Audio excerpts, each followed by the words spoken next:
Journalist ஜீவசுந்தரி அவர்களை பேச மேடைக்கு அழைக்கிறேன். ஒரு கொண்டாட்டமாக நிகழ்ந்து கொண்டிருக்கும் இந்த நிகழ்வை நடத்தக்கூடிய சூத்திரதாரிகளான வேடியப்பன் மற்றும் அஜயன் பாலா இருவருக்கும் என்னுடைய வாழ்த்துக்களை முதலில் நான் தெரிவித்துக் கொள்கிறேன். அது ரொம்ப மகிழ்ச்சியாக இருக்கேன். எனக்கு தோழர் ரோகிணின்னா நான் ஒரு 7-8 முறை பேசியிருப்பேன். அவங்கக்கிட்ட வந்து நேரடியாக ஒரு 2-4 முறை சந்தித்திருப்போம். அவ்வளோதான். ஆனால் ஒரு மனதுக்கு ஒரு நெருக்கமான ஒரு உணர்வு எப்போதும் தோன்றும் எனக்கு. இன்னொன்று மிஸ்பிரைஸ் பண்ணக்கூடிய அவங்களுடைய குரல். எனக்கு நீண்ட காலமாக தமிழ் திரை நடிகைகள் நான் ஆவணப்படுத்தணும் அப்படின்னு நினைக்கிறேன். நான் வந்து ஏன்னா அவங்க எப்போவுமே அவங்க இளமையாக இருக்கும்போது திரைத்துறையில் கவர்ச்சிகரமாக நடிக்கும்போது தான் அவர்கள் கொண்டாடப்படுபவர்களாக இருந்திருக்கிறார்கள்.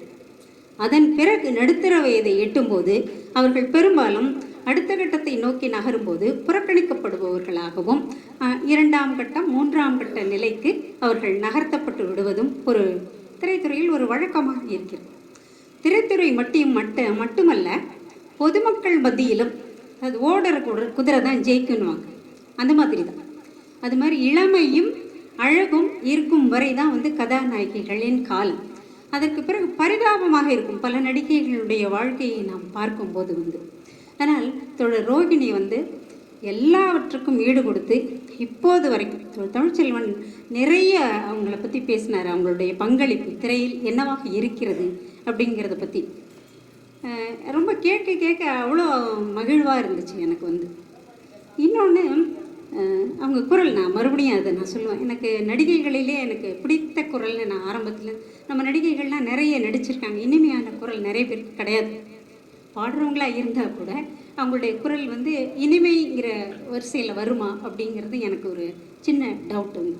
எனக்கு தேவிகாவினுடைய குரல் ரொம்ப பிடிக்கும். ரொம்ப இனிமையான குரல் கொண்ட ஒரு நடிகை.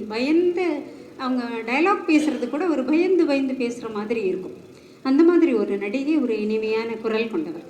அதற்கு பிறகு எனக்கு பிடித்த குரல் என்றால் நடிகை ஜெயந்தியின் குரல்.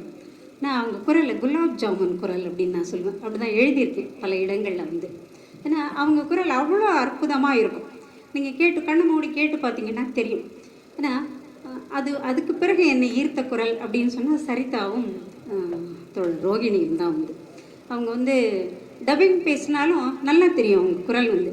ஆனால் எனக்கு இப்போ இருக்கிற வருத்தமெல்லாம் என்னன்னாக்கா, குரலற்ற பொம்மைகள்னு நான் ஒரு கட்டுரை எழுதியிருக்கேன்.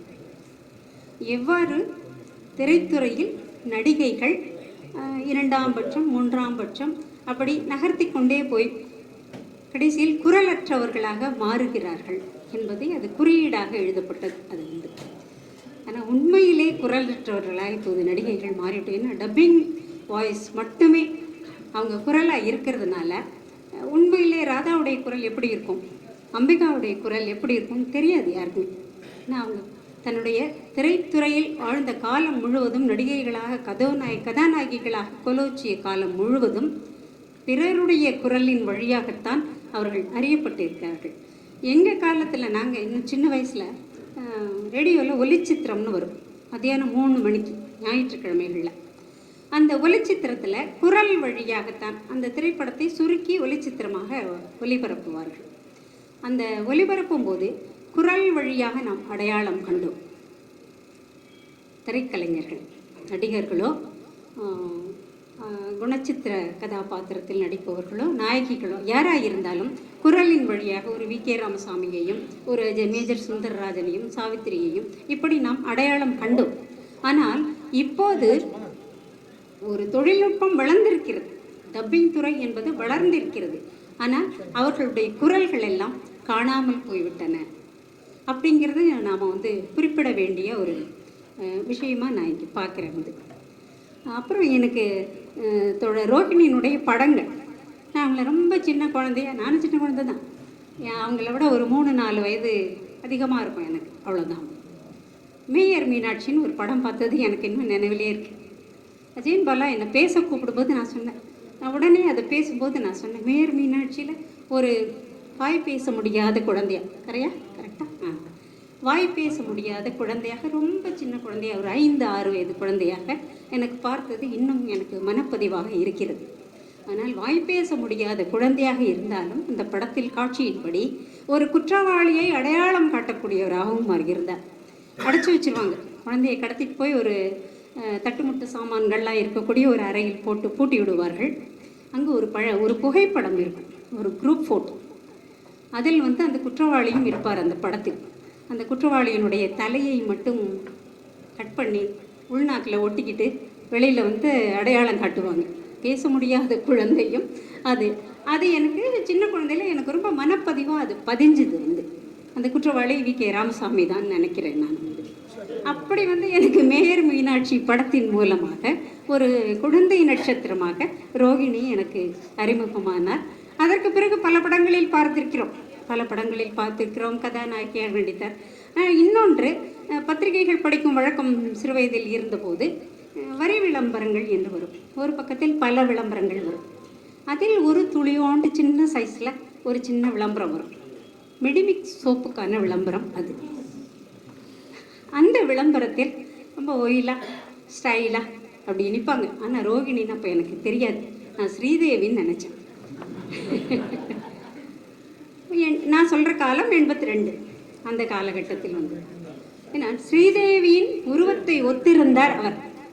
அதை நாம் அங்கே சொல்லணும். வந்து அப்போ வந்து எனக்கு கேள்வி என்னென்னா, ஸ்ரீதேவி டாப் ஸ்டார், அவங்க எதுக்கு இத்தினோண்டு ஒரு விளம்பரத்தில் வந்து நடிக்கிறாங்க அப்படின்னு தோணுச்சு. அப்புறம் அதையும் எனக்கு தெளிவுபடுத்தியது இளமை கோலங்கள் திரைப்படம். இளமை காலங்கள் அந்த திரைப்படம் வந்தபோது அந்த படத்தை பார்க்கும்போது தான் ஆஹா இவங்களில் அப்படின்னு சொல்லி, ஏன்னா அதுக்கு முன்னாடி ஒரு ரோகிணி திரைத்துறையில் அறிமுகமாகி இருந்தாங்க பாரதி ராஜாவுடைய கதாநாயகியாக வந்து நிழல்கள் படத்தில். அப்போது அந்த ரோகிணி தானே ரோகிணின் என்று நாங்கள் விளம்பரத்தை பார்த்துவிட்டு திரைப்படத்துக்கு போகும்போது அந்த ரோகிணியிலே ஒரு புதிதாக ஒரு ரோகிணி. அப்போ தான் இந்த ரோகிணி நான் எங்கேயோ பார்த்துருக்கேன்னா அந்த மெடிமிக்ஸ் விளம்பரத்தில் பார்த்த நினைவு எனக்கு வந்தது. இப்படி நினைவு பதிவாக அப்படி பல விஷயங்கள் எனக்கு மனதுக்குள்ளே இருக்குது. அப்புறம் திரையில் நிறைய திரைப்படங்கள் எனக்கு கவர்ந்த திரைப்படங்கள். மறுபடியும் மாதிரியான ஒரு திரைப்படத்தில் ஒரு கதாநாயகி இயக்குனர் வசந்த் அதை மிகச்சரியாக சொன்னார். ரசிகர்களால் வெறுக்கப்படக்கூடிய ஒரு கதாபாத்திரம் தான். ஆனால் எனக்கு ரொம்ப பிடிச்சது. தீபாவை நான் ஆமோதிக்கிறேன்.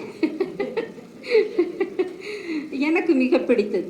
ஏன்னா நடிப்பு என்பது ஒரு நடிகைகளை பார்த்து நடிப்பை பார்த்து நாம் வெறுக்கிறோம் என்றால், நம்பியாரை பார்த்தா தியேட்டரில் நான் சின்ன வயசில் பார்த்துருக்கேன், பெண்கள் எல்லாம் அப்படியே நெட்டி முறிச்சி அசிங்கமான வார்த்தைகள் எல்லாம் திட்டுவாங்க.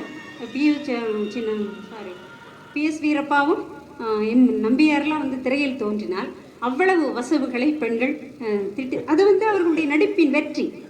அப்படித்தான் நானே ஒரு படத்தை பார்த்து எம்.வி. ராஜம்மாவை ஒரு அமைதியான அன்பான அன்மாவாக நான் பல திரைப்படங்களில் அவரை பார்த்திருக்கிறேன். ஆனால் அவரை பார்த்து நான் வெறுத்தேன் ஒரு திரைப்படத்தை.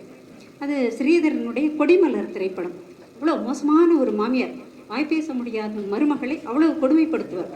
கொடுமைன்னா பெரிய அடித்து உதைச்சல்லாம் இல்லை, சைலண்டான கொடுமைகளாக இருக்கும் நிறைய வந்து. அப்போ வந்து அது அந்த நடிகையினுடைய ஒரு வெற்றியாகத்தான் அதை வந்து என்னால் பார்க்க முடிஞ்சது. அப்படி தான் நான் அந்த பாத்திரத்தையும் நான் எடுத்துக்கிட்டேன் அந்த மறுபடியும் திரைப்படத்தினுடைய. அப்படி நிறைய படங்கள் சொல்லிக்கொண்டே போகலாம். அவ்வளோ அவங்க கதாநாயகியாக நடித்த படங்களை விட பவுனதான் மாதிரியோ அப்படியான படங்களை விட ஆசை படத்தினுடைய கதாபாத்திரம் எவ்வளவு வெற்றியடைந்ததோ, ஆனால் நாங்கள் பெண்கள் அமைப்பில் அதற்கு கடுமையான எதிர்ப்பை தெரிவித்தோம். ஏனென்றால் ஒரு கொலையை ஒரு பாலித்தீன் கவரை முகத்தில் இறுக்கி கொல்வது என்பது கொடூரத்தின் உச்சம் என்பதால் நாங்கள் பெண்கள் அமைப்புகள் அதற்கு எதிர்ப்பு தெரிவித்தோம். அப்போது இப்படியான காட்சிகளை வெளிப்படையாக காட்சிப்படுத்தக்கூடாது என்று. அவ்வளவு மோசமான ஒரு காட்சி. ஏன் அதை சொல்கிறோம் என்றால் வட இந்தியாவில் அம்மாதிரியான கொலைகள் நிகழ ஆரம்பித்தன. இந்த திரைப்படத்தை பார்த்து இங்கே எப்படி 100வது நாளை பார்த்து யாரோ ஒருவன் வந்து கொலைகள் செய்தான் என்று நாம் சொல்கிறோமோ, அதே போல அப்படியான காட்சிகளும் அரங்கேறின. அதனால் அப்படியெல்லாம் காட்சிப்படுத்தக்கூடாது அப்படின்னு சொல்லி நாங்கள் பெண்கள் அமைப்புகள் எதிர்ப்பும் தெரிவித்தோம். அப்படி பல விதங்களில் எங்களை வந்து இம்ப்ரெஸ் பண்ணக்கூடியவராக தான் தோழர் ரோகிணி வந்து தன்னுடைய பாத்திரங்களின் வாயிலாகவும் எங்களை ஈர்த்து வந்திருக்கிறாங்க. அவருடைய இயக்க அப்பாவின் மீசை இன்னும் வெளிவரவில்லை என்று நினைக்கிறேன். அந்த படங்கள் எல்லாம் வெளிவர வேண்டும். அப்போ வெளிவந்தாதான் இன்னும் கூட அவங்களுக்கான வாய்ப்புகள் அதிகமாக வரும். இப்போ வாச்சாத்தி பெண்களை பற்றிய திரைப்படங்கள் எடுக்கிறார் அப்படிங்கிறதெல்லாம் ரொம்ப மகிழ்ச்சிக்குரிய ஒரு செய்தியாக நமக்கு இருக்கிறது. அதுபோல் இங்கு இன்னொன்று, திரைத்துறையை தாண்டி அவர் இன்று ஒரு மக்கள் இயக்க பணியாளராக அவர் மாறி இருக்கிறாருங்கிறது இன்னும் ஒரு பெரிய விஷயம். தமிழ்நாட்டில் யாரும் இல்லை தான். ஆரம்ப காலகட்டத்தில் NS கிருஷ்ணன் இருந்த காலத்தில் ஒரு சில நடிகைகள் வீதியில் இறங்கி அந்த மாதிரி மக்கள் பணி ஆற்றி இருக்கிறார்கள். அது அப்போது பத்திரிகைகளில் பதிவாகி இருக்கிறது. NS கிருஷ்ணனின் துணைவியார் TA மதுரம், அம்பிகாவதி படத்தில் தியாகராஜ பாகவதருடன் நடித்த MR சந்தானலட்சுமி நாம் சபாபதி படத்தில் பார்த்திருக்கிறோம். நடிகை பத்மா, லக்ஸ் பத்மா என்று சொல்வோம் அவரை. அவர்களெல்லாம் வீதியில் இறங்கி மக்கள் பணி ஆற்றி இருக்கிறார்கள். அதற்கெல்லாம் பின்னால் இருந்து ஊக்குவிப்பவராக இருந்தவர் NS கிருஷ்ணன். அதற்கு பிறகு எந்த நடிகையும் தமிழ் துறையில் நாங்கள் கேள்விப்பட்டதும் இல்லை, பார்த்ததும் இல்லை. அப்படி நேரில் நாங்கள் காண கிடைத்த ஒரு வரம் என்றால் அவர் ஓவியம். ஆனால் இந்தி திரையுலகில் ஷபானா ஆஸ்மியை அவ்வாறு குறிப்பிட்டு சொல்லுவார்கள். நான் இன்னொரு விஷயத்தையும் சொல்ல விரும்புகிறேன். நான் இந்திய மாதர் தேச சம்மேளனத்தினுடைய தேசிய குழு உறுப்பினராக கடந்த வாரம் வரை இருந்தேன். இப்போது மாநாடு முடிந்தது, நான் மாநாட்டுக்கு செல்ல முடியவில்லை. அதனால் அந்த பதவி எனக்கு பறிபோய்விட்டது. ஆனாலும் நிர்வாக குழு உறுப்பினராகத்தான் இருக்கிறேன். மாநாட்டுக்கு போயிருந்தால் என்னை தேர்வு செய்திருப்பார்கள். என்னால் மாநாட்டுக்கு போக முடியாத உடல்நல சூழல்னால நான் டெல்லிக்கு போக முடியல. ஆனாலும் நிர்வாக குழு உறுப்பினராக இப்போது நீடித்து கொண்டிருக்கிறேன். நான் ஏன் இதை குறிப்பிடேன் என்றால், நடிகை தீனா பாட்டக் என்று உங்களுக்கு ஒரு இந்தி நடிகையை தெரிந்திருக்கும். அவங்க ஒரு குஜராத்தி நாடக நடிகை. நம்ம ரத்னா பாட்டக்கனுடைய தாயார் அவர். ரத்னா பாட்டக் நசுருதீன் ஷாவினுடைய துணைவியார். ஆமாம், சுப்ரியா பாட்டக்கும் ரத்னா பாட்டக்கும் சகோதரிகள். அவர்களுடைய தாயார் தீனா பாட்டக் எங்களுடைய இந்திய மாதர் தேசிய சம்மேளனத்தின் தலைவராக இருந்தவர். அது மாதிரி மற்றொரு மிஸ் இந்தியா நடிகையும் ஒருவர் எங்களுக்கு NFIWவில் இருந்திருக்கிறார், இந்திய மாதர். அவருடைய பெயர் எனக்கு இப்போது நினைவுக்கு வரவில்லை. இப்படியான பெண்கள், திரைத்துறை சார்ந்த பெண்கள் மக்கள் இயக்கங்களிலும் பெண்கள் இயக்கங்களிலும் ஈடுபட்டு செயல்பட்டு இருக்கிறார்கள். அதெல்லாம் வட இந்தியாவில். தமிழ்நாடு என்று சொல்லும்போது ஒரு மக்கள் இயக்கத்தில் ஒரு இடதுசாரி இயக்கத்துக்குள்ளான ஒரு வெகுஜன மக்கள் அரங்கத்துக்குள் ஒரு எழுத்தாளராக தன்னை பலவிதங்களிலும் வெளிப்படுத்தி கொண்டு மிகச் சிறப்பாக செய்து கொண்டிருக்கும். இப்போது 50 ஆண்டுகளை தொடரும், இன்னும் தொடரும். அவர் நிறைய படங்களை இயக்க வேண்டும், நிறைய இன்னும் நடிக்க வேண்டும் என்று சொல்லி வாழ்த்தி விடைபெறுகிறேன். நன்றி.